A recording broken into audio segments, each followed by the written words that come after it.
Ano? Naghihirap ka na daw. Ako? Hmm. Alam mo, ganito yan. Ito yung totoo ha. Ikukwento ko na sa mga viewers ko. Sa mga followers ko. Okay? Nel, pakinggan mo to ha. Ito, wala na akong para itago. Kasi, syempre, pinost na ako eh. Ha?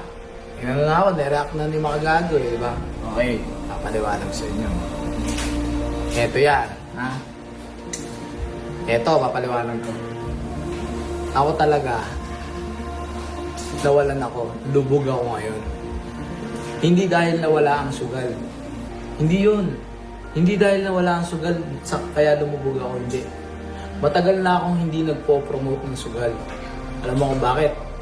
Almost 2 months, 3 months, hindi ata ako nag-promote ng sugal. Kahit i-check nyo yung page ko, wala akong pin-promote na sugal. Bakit? Alam mo bakit?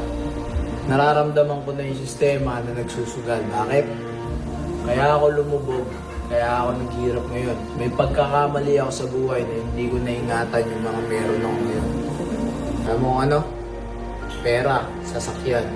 Eto ha. Yung bahay ko sa Kainta, sa Ageda. Ito totoo nun. Isasalambulat ko na.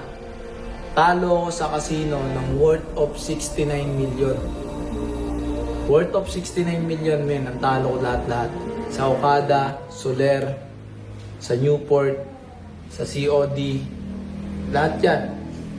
Lahat yan pinuntahan ko. Kahit pumunta kayo ng sugalan, alam nila kung paano ako tumaya. Alam nila kung paano ako magsugal. Hindi ko na nakilala yung sarili ko noon. Nalulung ako sa sugal. Nalulung talaga ako. Diba? Nalulung ako sa sugal, pre.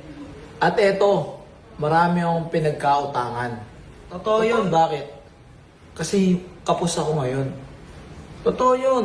Hindi para itago ko sa inyo. Hindi para magpakatago pa ako sa inyo.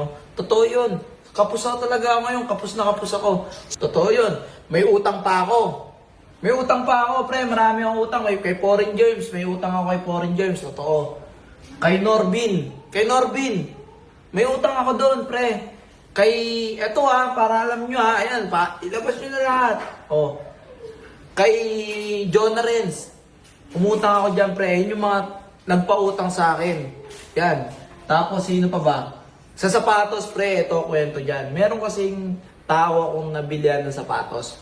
Actually, nakuha ko na yung sapatos. Nakuha ko na. Tapos, nautangan ko pa. Diba? Ngayon, nakapaghulog na ako doon. May balance ako, 103,000. 100. Ngayon, hanggang ngayon, meron akong 103,000 na balance. Meron. So, hindi ko pa bayad yun hanggang ngayon. Tapos, meron pa ako. Pati kay ano, may utang ako. Kay, anong pangalan nun? Aimee Sebastian. May utang din ako dyan. Hanggang ngayon. Kaya ano din, isa pang vlogger, kay Erwin, may utang din ako dyan. Pre, ang dami kong pinagkakautangan. Hanggang kay Ron Susan, may utang ako dyan. Promise, tol. Pero, sabi ko nga sa inyo, sabi ko sa kanila, makabawi lang ako. 'Di ba? Pati yung isa, sa sugalan, may utang din ako dyan, pre. Sa sugalan. Lahat naman yan, kaya kong bayaran. Pero sabi ko, pakiusap ko lang, bigyan nila ako ng time. Dahil hindi ko naman sila tatakbuhan, pre. Ha? Nagpapakatotoo lang ako, hindi ko sila tatakbuhan. Okay? Andito lang ako. Puntahan nyo ako dito. Sa Kainta, andito lang ako. Diba? Hindi ko sila tatakbuhan. Ngayon, ba na mamaya mag-issue na may utang. Marami talaga akong utang ngayon. Marami akong pinagkakautangan ngayon. Diba? May pagkakamali ako sa buhay. Sa sarili ko, almost 69 million. Ubos. Pati mga sasakyan ko, ubos.